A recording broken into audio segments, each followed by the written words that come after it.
Ya, di segmen ini kita akan berbicara mengenai Palestina. Buya, mungkin yang pertama kali adalah kita ingin mendengar tanggapan Buya mengenai dipilihnya Yahya Sinwar sebagai pemimpin Hamas yang baru. Sosoknya menurut Buya seperti apa? Ya, kalau menurut saya ya, rakyat Palestina ini sudah sejak tahun 1948 ya, menderita dengan kehadiran Israel ini.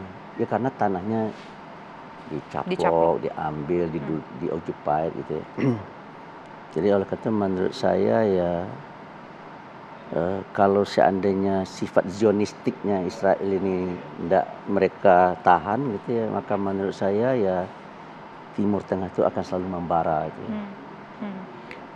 Kalau untuk hari ini mungkin Israel masih bisa menepuk membusungkan dada ya. Tapi ada sebuah ayat dalam Al-Quran begini, watilkal ayamu nudawiluha bainan nas. Era itu kata Tuhan, saya akan pergilirkan di antara manusia. Nah, kalau kita lihat di zaman Nabi ya, di zaman Nabi itu ada dua kerajaan besar, Bizantium dan Persia. Hebat, hancur. Muncul daulat Bani Umayyah, hebat, hancur. Muncul daulat Abbasiyah, hebat, hancur ya. Muncul daulat Turki Utsmani, hebat, hancur. Kemudian muncul era Eropa dan era Amerika. Hebat kan? Hebat. Tinggal nunggu hancurnya. Ini sunatullah ini ya. Nah, ketika nanti era Eropa dan Amerika ini berakhir, timbul pertanyaan, siapa yang akan membiayai Israel? Saya rasa dia tidak akan sanggup. Hari ini dia sangat tergantung kepada bantuan Amerika kan? Ya. Tapi nanti ketika Amerika sudah mengalami decline, Amerika tidak akan bisa lagi membantu. Timbul pertanyaan, akan muncul adik kuasa baru. Cina, India, kemudian juga Rusia yang sekarang bergabung dengan BRICS ya, Brazil, Rusia, India, China, South Africa kan. Sekarang juga sudah banyak yang bergabung ke situ kan. Kalau nggak salah Saudi juga mungkin masuk gitu ya, Iran juga akan masuk ke situ kan. Jadi nanti Israel akan dikeroyok beramai-ramai. Terjadilah pembalasan dendam yang luar biasa dan menurut saya Israel akan kembali memencar, akan tergusur dari darahnya hari ini, yakin saya. Oke, tapi ini menjadi pertanyaan kita semua. Tanah Palestina itu kan di sana ada sebuah masjid yang Aqsa. Ya, masjid yang sangat sakral sekali, Masjidil Aqsa. Iya. Berarti itu dikatakan juga sebagai sebuah tanah spesial bagi umat Islam. Kenapa peristiwa yang begitu tragis, tragedi kemanusiaan ini, Zionis tidak pandang bulu, mau bayi baru lahir, perempuan, ibu-ibu menjadi korbannya? Apa sih sebetulnya rahasia yang ingin disampaikan oleh Allah Subhanahu wa Ta'ala atas tragedi yang kita lihat luar biasa kejinya dilakukan oleh Israel di tanah Palestina, Buya? Ya, kalau menurut saya negara yang paling biadab hari ini adalah Israel. Dan yang kedua Amerika menurut saya, dan atau sekutu-sekutu yang membantu apa. Makanya Pak Prabowo itu menarik ya. Saya lihat di YouTube-nya Pak Prabowo bicara tentang hak asasi manusia ya. Beliau memang tidak menyebut negara mana ya. Cuma beliau juga terkesan oleh saya ya kecewa ya dengan perilaku negara-negara maju hari ini. Mereka sering sekali menggurui kita tentang HAM gitu ya. Iya, betul. Tapi mereka memiliki sikap double standar gitu. Ketika Israel yang melakukan, mereka malah bela. Ya kan? Ketika negara lain yang bukan sekutu dia melakukan, mereka kutuk, mereka tindak. Jadi dalam kesimpulan saya ya,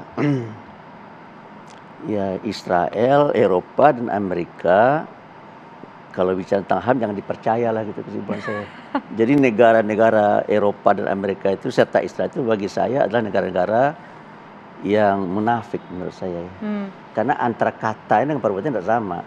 Artinya upaya negosiasi untuk perdamaian kan juga ada rencana mau gencatan senjata. Ini juga tampaknya hanya mengulur-ulur waktu saja. Jadi karena Amerika itu adalah salah satu negara dikuasa ya. Dan mereka sangat pragmatis ya, sesuatu itu baik atau buruk itu dinilai dari kepentingan dia, kepentingan dia atau kepentingan sekutu dia. Kalau seandainya itu merugikan kepentingan dia dari sekutu dia, itu buruk, meskipun masyarakat seluruh dunia menyatakan itu baik gitu ya. Gitu. Oke. Jadi oleh karena itu ya saya terus terang secara pribadi ya, secara pribadi saya tidak percaya kepada negara-negara maju itu bila mereka bicara tentang hak asasi manusia. Tuh. Karena menurut saya bagaimana saya akan percaya kepada mereka tentang hak asasi karena mereka tidak manusiawi.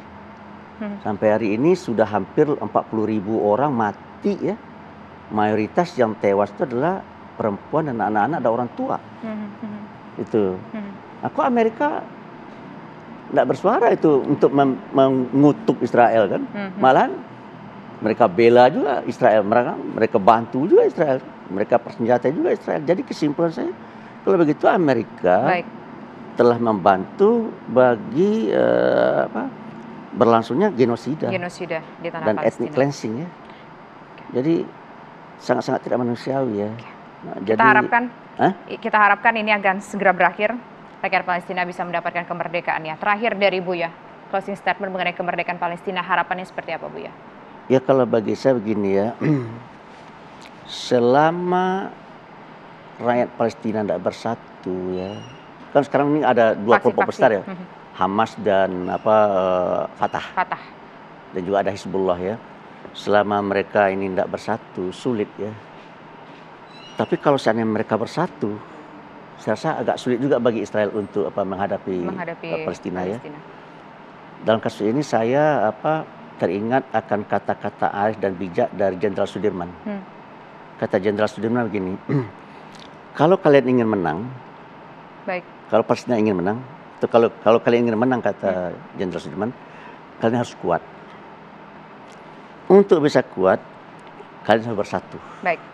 Untuk bisa bersatu, kalian harus rajin menyambung tali silaturahim dan menyambung tali batin. Nah, masalah sekarang adalah di kalangan rakyat Palestina ini silaturahimnya tidak jalan. Karena ada dua faksi. Kita harapkan mereka menjadi kuat kita harapkan mereka menjadi kuat dan bisa mendapatkan kemerdekaan dan Israel menghentikan aksi genosidanya di tanah Palestina. Terima kasih Buya. Waktu kita sudah habis. Perbincangan ini sangat menarik. Dan pemirsa, demikian kebersamaan kita dalam One on One kali ini. Saya Tisa Noveni undur diri. Selamat malam dan sampai jumpa.